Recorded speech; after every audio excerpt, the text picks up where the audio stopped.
Orang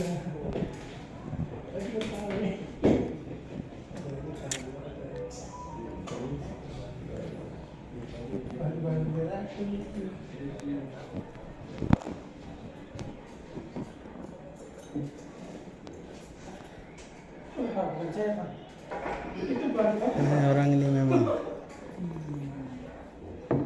darah murni. Samurai luar biasa.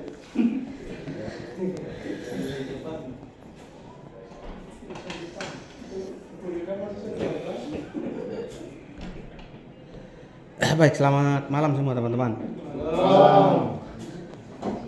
Seperti biasa rekan-rekan, untuk meeting 30 menit di minggu ini ya, kita kena di hari Jumat. Dan kita akan bahas agendanya adalah tentang keren. Jadi dulu SOP tentang keren ini dulu tuh hanya 2 lembar kan, tidak salah. Tapi sekarang justru SOP tentang keren ini paling banyak di dalam software ini. Tidak salah tuh ada 6 atau 5 lembar. Jadi secara garis besar tuh kenapa bisa lembarannya jadi tambah banyak, karena begitu setiap ada pelanggaran ada penambahan, revisi akhirnya sekarang jadi kita lihat. Jadi SOP tentang keren ini dia diatur di SOP nomor ini ya, 4.04 fabrikasi, nomornya ini nomor 1. Terakhir revisinya ini ya.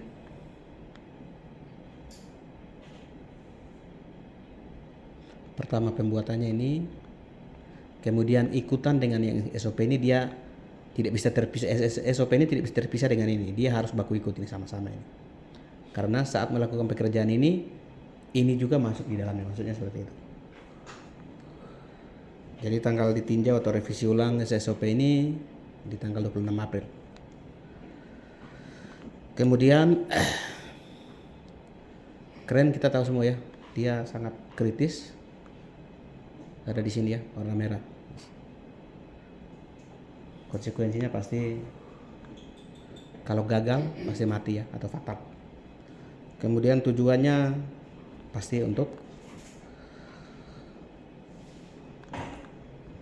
memberikan pedoman ataupun informasi tentang bagaimana cara mengoperasikan keren yang benar dan aman. Kemudian prosedur ini, SOP ini berlaku hanya di fabrikasi ya. Di area lain yang gunakan keren yang sama tapi SOP-nya pasti berbeda. Jadi tidak semua keren itu SOP-nya sama tapi pasti beda-beda. Kayak jangankan di dalam, di mesin shop sebelah saja beda. Jadi orang yang melakukan pekerjaan itu dia bisa bawa keren, dia bisa angkat barang yang dia kerja, dia bisa angkat sendiri. Terus kita di dalam tidak bisa. Secara garis besar perbedaan teman-teman mungkin bisa langsung bisa jawab ya. Kenapa seperti itu? Karena di sebelah pekerjaan cuman komponen mesin yang kecil-kecil, bentuknya juga tidak terlalu seperti yang kita kerjakan. Tapi kalau di dalam bentuk dari material saja itu teman-teman sangat berbahaya, risikonya tinggi. Makanya kenapa tidak bisa sembarang angkat orang yang ditunjuk. Nah itu alasannya. Jadi teman-teman bisa lihat ya, ini ada berapa lembar, lihat ini.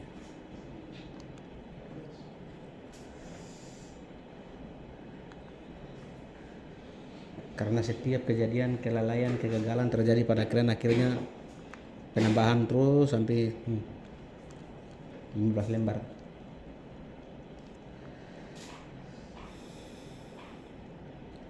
Jadi yang kita langsung ke poinnya ya, yang paling penting di sini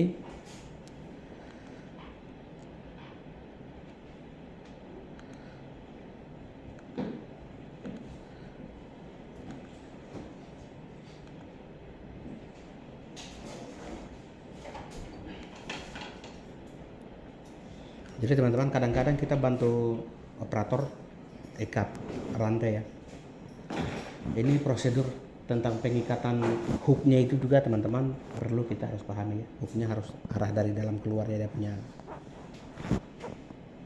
hook itu harus mengarah keluar seperti ini ya. Kadang-kadang posisi operator agak di luar terus harus masuk ikat dalam. Teman-teman yang berinisiatif mengikat pastikan harus mengarah keluar.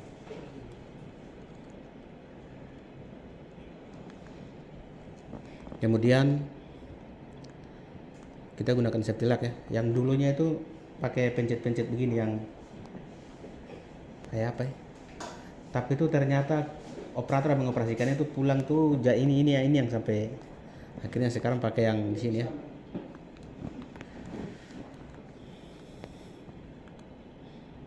Kemudian ini juga teman-teman, rekomendasi ini kenapa lagi dibuat ini, dulunya kan tidak tuh teman-teman, masih ingat di cutting pas begitu ganjalan pakai kayu, terus karyawannya mau ambil hook ini dari tangan, kasih masuk dari bawah material tadi ganjalan kayu, begitu pas tangan masuk patah, kayu patah, tak lapis tangan, jadi seakan-akan resiko atau kejadian itu menunggu si karyawan ini. Saat dia tangan belum kasih masuk tidak terjadi. Tapi begitu pas dia tangan kasih masuk baru patah. Akhirnya makanya kenapa ada penambahan seperti ini. Setelah ada kejadian baru ada penambahan. Jadi teman-teman jangan kita anggap sepele. Jangan sampai dia sedang menunggu baru kita kasih masuk tangan.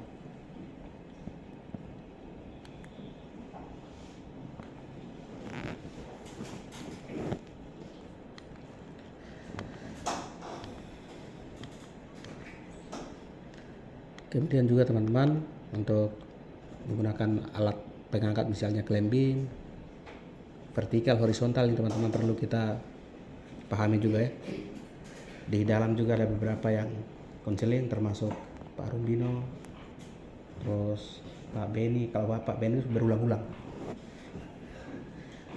Tapi teman-teman, konseling tidak ada konsekuensi atau sanksi yang berpengaruh pada pendapatan, tapi hanya mengingatkan supaya jangan mengulangi, karena cara angkat seperti itu pernah terjadi kejadian maksudnya seperti itu.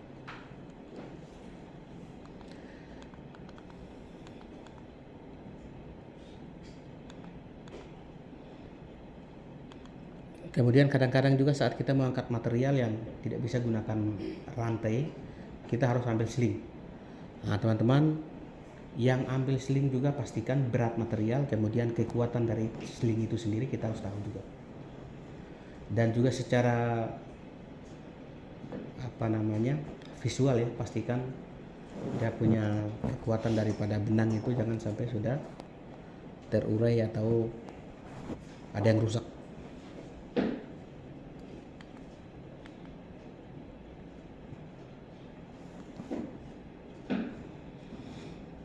Kemudian teman-teman, di sini yang mungkin poin paling penting adalah saat kita melakukan pekerjaan pengangkatan, pastikan jalur yang akan kita lewati dan tujuan akhirnya di mana.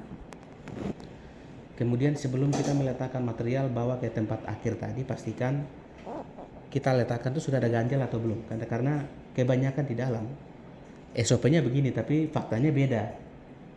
Nanti pas kejadian biasanya kita cari alasan juga. Jadi teman-teman, mohon untuk kerjasamanya untuk saat mengangkat material yang kita sudah selesai melakukan pekerjaan pengelasan atau misalnya mau bawa ke painting atau blasting, teman-teman juga aktif membantu operator untuk sediakan ganjalan. Jangan kasih tinggal operator sendiri ya, kadang-kadang operator juga material masih gantung baru terus dia pergi cari ganjalan dan lain sebagainya. Ini sering jadi temuan juga. Jadi teman-teman, jangan kita kasih biar operator sendiri, tapi kita harus aktif juga. Kemudian pastikan jalur pengangkatan juga kita bantu untuk memberikan informasi kepada operator ya, karena apalagi kalau angkat material misalnya macam cut, itu kadang-kadang jarak pandangnya itu terhalang sehingga harus butuh 2 atau 3 orang. Dan pastikan kalau material besar teman-teman mungkin bisa 2 orang bantu ya. Misalnya kalau Pak Rumbino angkat material besar di sebelah, mungkin bisa kasih suara teman-teman di situ. Kalau sibuk semua bisa kasih suara ke pengawas ataupun teman-teman yang sebelah sini yang free ya. Karena kadang-kadang material besar itu ayunannya juga satu orang sendiri tidak bisa kasih berhenti.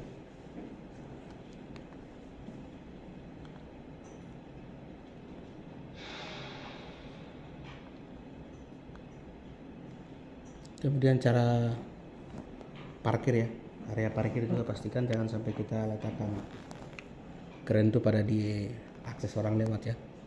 Karena kalau terjadi kegagalan tidak terkena pada orang yang sedang melintas.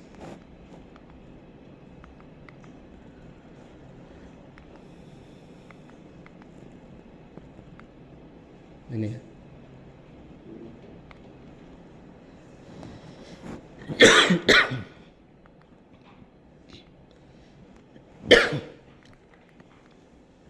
Kemudian sering pas saat kita bawa kren terus kegagalan listrik atau mati tiba-tiba itu kadang-kadang juga bikin orang panik.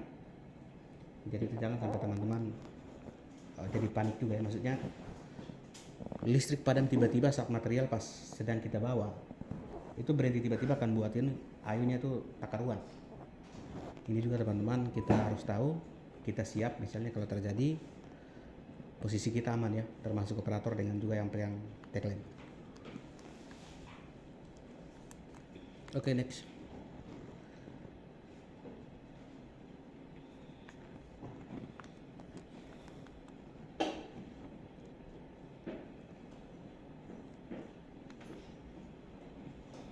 Oke, ini ada video tentang keselamatan jari.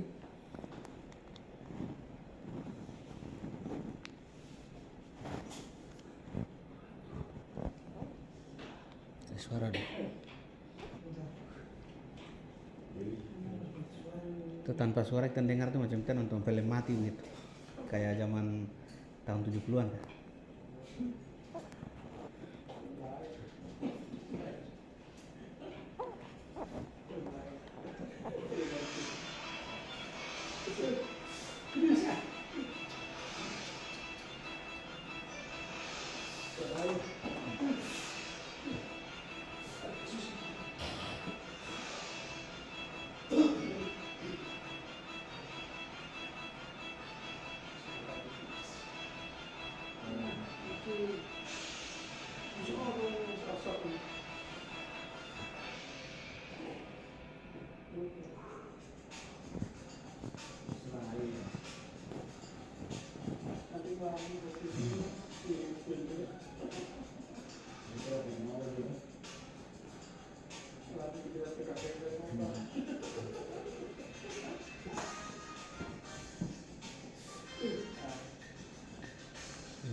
Jadi ini teman-teman, pentingnya safety guard.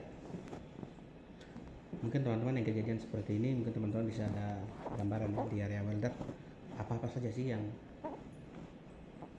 benda ataupun mesin berputar di dalam. Ya, di mesin line boring yang operasikan Pak Dechandra, kemudian mesin bor radial ya, sama yang ngosok biasa operasikan itu.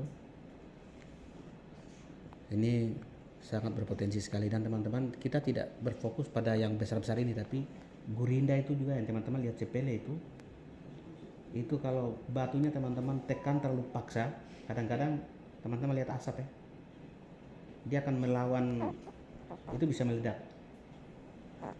Kemudian juga tripnya yang biasa kalah juga, kalau terjadi kegagalan juga risikonya fatal juga.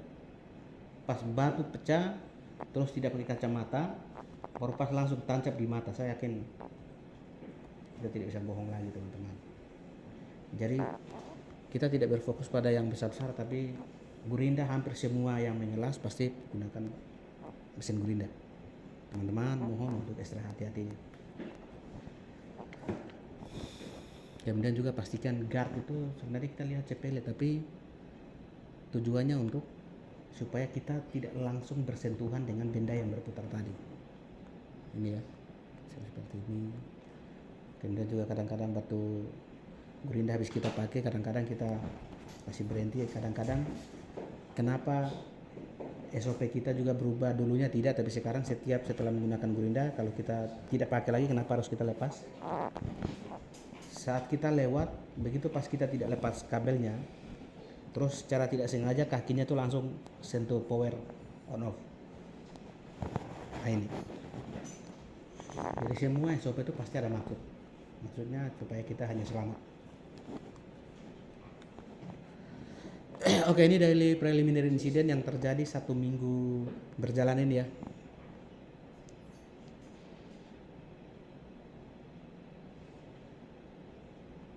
Ini di tanggal 30 Juli, satu minggu, bukan satu minggu sekarang, satu minggu yang kemarin ya. Lokasinya di Maniani Tire Shop. Saat turun dari rock breaker, operator kehilangan keseimbangan ketika kaki kanannya terpijak di permukaan tanah yang tidak rata. Ini kejadian yang hampir sama dengan yang di tangga naik turun kantor nih ya. Yang Mbak Tresia itu ya. Jadi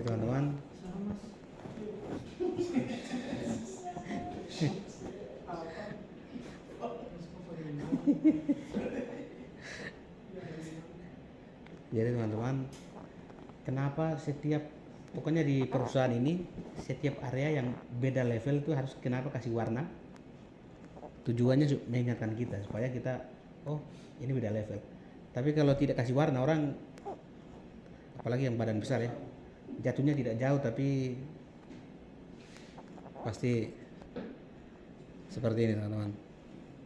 Jadi mohon fokus ya.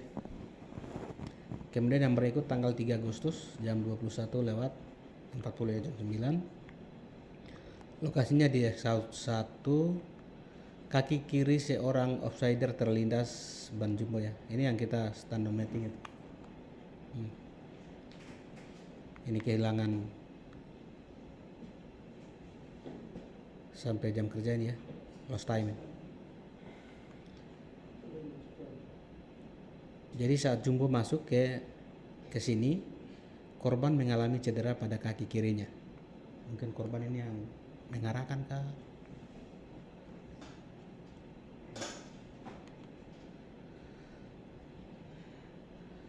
Oke, ini laporan U2N khusus untuk difabrikasi di bulan Agustus.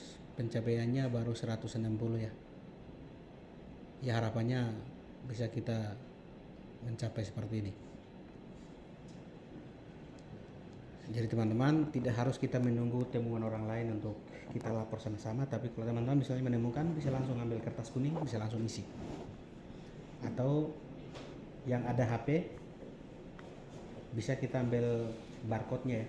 Barcode-nya ada pasang di pendant kontrol, di area teman-teman lewat, lihat kalau ada barcode, nah ini untuk lapor ini. Begitu teman-teman ambil, langsung muncul kolomnya untuk teman-teman buat laporan.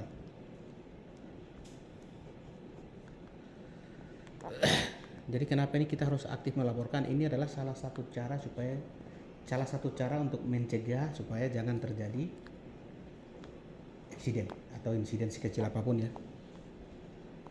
Karena setiap pelaporan ini kalau kita tidak laporkan, hari ini misalnya saya yang hampir celaka nih tapi tidak lapor, terus besok ada yang kejadian yang sama juga tapi celaka karena tidak ada laporan.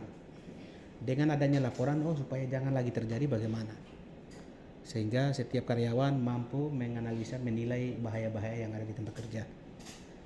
Yang kurang atau yang tidak sesuai itu yang harus kita laporkan ya.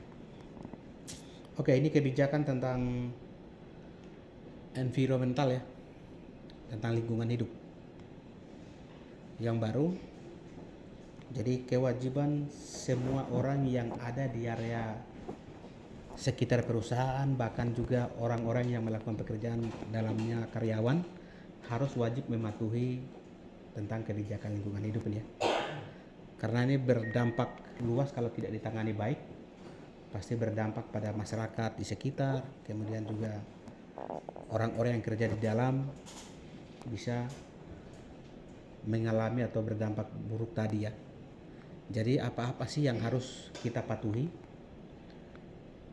Poin pertama, dia mematuhi semua hal yang berkaitan dengan kewajiban penataan, ketentuan perundang-undangan tentang penataan berkaitan dengan lingkungan ya, lingkungan PTV, aspek lingkungan, kemudian menerapkan strategi manajemen risiko,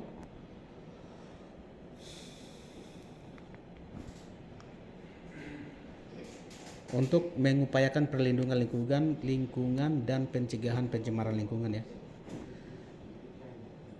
Jadi ini termasuk teman-teman yang kita kerja di dalam, yang teman-teman elektroda itu beberapa kandungan bahan kimia yang kita pakai teman-teman.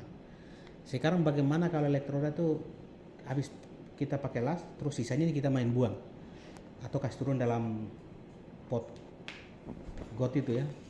air hujan kena baru terus bawa keluar, pasti dampaknya kita juga yang rasa. Jadi ini salah satu cara mencegah ya. Makanya kita di sini punya SOP, setiap elektroda atau apapun yang kita lakukan pekerjaan, setiap ini wajib kita buang di tempat yang sudah disediakan ya. Salah satunya ini untuk menjawab ini. Kemudian mengupayakan perbaikan yang berkesinambungan, mengimplementasikan sistem manajemen lingkungan untuk meningkatkan kinerja lingkungan, memastikan bahwa pertimbangan lingkungan menjadi bagian integral pada setiap tahap pencernaan, perekayasan, dan pengoperasian, kemudian bekerja sama dengan masyarakat di sekitar wilayah. Ini salah satunya adalah dilarang untuk di area perusahaan tuh dilarang orang berkebun ya, berkebun. Bahkan juga kita lihat kayu biasa itu besar orang mau belah tapi tidak bisa, padahal kayu biasa itu harganya mahal. Banyak masyarakat yang kemudian juga dilarang berburu, salah satunya. Kemudian kita harus aktif juga berkontribusi ya, kemudian berorientasi pada sumber daya secara efisien, terus berkontribusi dalam konservasi alam keanekaragaman hayati dan pendekatan terintegrasi, kemudian menghormati kawasan lindung yang ditetapkan secara hukum, termasuk komitmen untuk tidak menambang, terus memastikan bahwa kebijakan ini didokumentasikan, disampaikan kepada seluruh karyawan. Jadi masalah lingkungan hidup ini bukan hanya tanggung jawab pemerintah, bukan hanya tanggung jawab perusahaan, tetapi setiap orang yang hidup wajib untuk menerapkan ini. Karena kita lihat orang menambang ataupun tebang hutan sembarang juga berdampak pada longsor dan lain sebagainya. Itu pasti dampaknya kemana-mana. Makanya aturan ini wajib untuk setiap orang yang hidup, bukan hanya karyawan, tetapi semua orang ya. Oke, ini training lesson. Kemudian yang sama fokus sampaikan teman-teman ini ya. Ini yang sering saya sampaikan itu teman-teman. Kemarin ada di shift kita ini ada yang dipanggil untuk kasih warning ya. Karena yang bersangkutan dischedule-kan pas begitu balik cuti, misalnya pas balik cuti tanggal 11, terus tanggal MCU-nya tanggal 11 juga. Akhirnya rencananya yang bersangkutan begitu langsung tiba di bandara, terus langsung mau ke klinik. Tapi ternyata rencana awal itu tidak jadi, karena kan bukan dia yang bawa pesawat, atau yang bawa pesawat rencananya batal. Bukan batal tapi apa? Delay kah apa namanya bilang? Iya. Nah, akhirnya rencana yang pikirnya sampai terus langsung ke klinik. Ya akhirnya kan teman-teman tahu kalau di aturan di PHI kan untuk MCU bahkan juga follow up itu harus datang tepat waktu ya, dari jam 8 sampai jam 10. Kalau lewat pasti mereka tolak. Nah, datangnya siang. Nah, ditolak lah. Jadi ditolak tuh pasti langsung diikutkan dengan ODS. Jadi ODS itu kalau belum ada tanda tangan, absen, alasannya kenapa, itu mereka tidak bisa schedulekan ulang. Jadi yang bersangkutan sampaikan saya terlambat karena delay. Nah, sekarang perusahaan minta kita tidak bisa hanya sampaikan saya terlambat karena penerbangan, tidak bisa. Perusahaan tidak bisa percaya. Perusahaan justru minta surat keterangan dari bandara atau pihak penerbangan itu. Dan itu pun benar, kejadiannya benar, makanya yang bersangkutan minta dan ODS-nya di close. Jadi bukan mempersulit, tapi teman-teman ini perlu kita pahami ya. Kalau memang kejadian itu benar terjadi, tidak apa-apa. Cuman kadang-kadang kita pakai alasan lalu begitu minta terus salahkan ini begini, ini begitu, ini begini. Nah ini yang perlu kita sama-sama harus perhatikan, itu yang pertama. Kemudian yang kedua, begitu teman-teman MCU di sana, pasti dokter akan sampaikan, Pak, kita schedulekan di tanggal ini Pak ya. Teman-teman tidak usah langsung terima iya. Teman-teman punya hak untuk tanya, Dok, tolong cek itu tanggal ini hari apa ya. Terus nanti kasih tunjuk, oh ini saya masuk malam jadi tolong geser. Teman-teman langsung kasih tahu. Karena jangan sampai ada yang schedulekan di hari Minggu. Itu satu. Terus yang berikut lagi, jangan sampai dokter ini dia bikin surat untuk kembali kontrol tuh diam-diam, saya tidak tanya begitu, baru teman-teman langsung kasih. Baru teman-teman pegang langsung keluar lagi.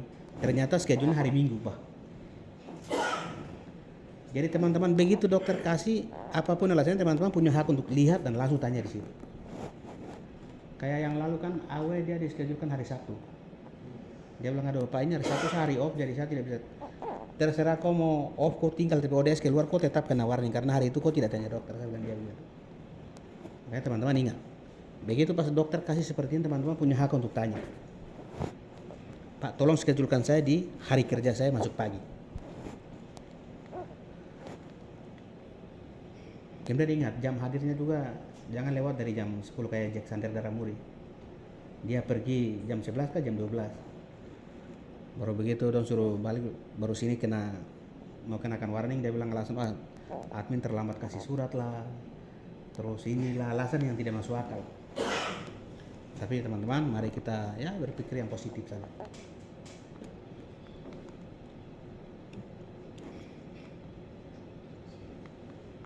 Oke, next.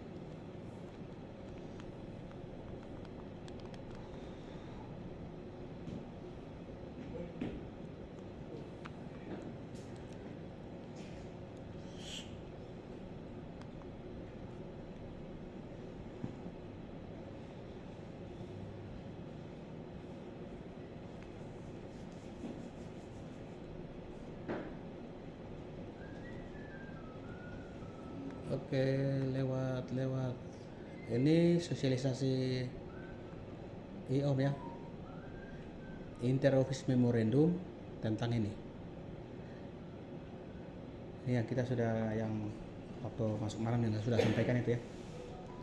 Makanya tinggal satu orang saja, semua sudah komplit ya. Kemudian ini safety talk meeting, ada beberapa yang terlambat belum saya follow up ya. Kalau ini kita tidak follow up ini nanti Don tanya terus ini. Oke, saya pikir cukup teman-teman. Mungkin ada yang mau sharing?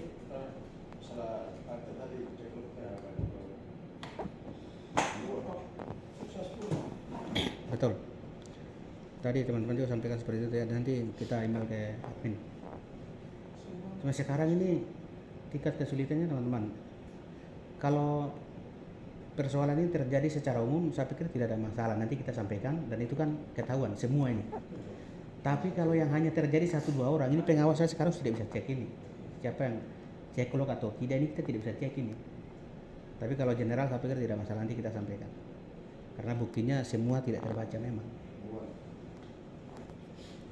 Tapi teman-teman, masalah cek log ini sekarang perubahan aplikasi ke apakah yang mereka bikin ini kita kesulitan ya. Proses penyesuaiannya mungkin lama. Jadi teman-teman, apabila yang berkaitan dengan sweep, teman-teman merasa ada yang ganjil ataupun tidak sesuai, langsung kasih tahu supaya kita langsung email ke admin. Saya pikir gitu. Terus mau tambahkan lagi, mungkin teman-teman mungkin ada info dari Pak Bob atau Pak PI lagi, mungkin teman-teman ada hal yang penting, yang sangat penting, tidak simpan di loker sudah di bawah taruh tempat mana yang aman kan. Bilang dari pagi pulang langsung apa dari di dalam loker. Iya. Sampai sekarang belum balik. Hanya teman-teman pastikan loker yang penting dan simpan di loker. Dari pagi mungkin.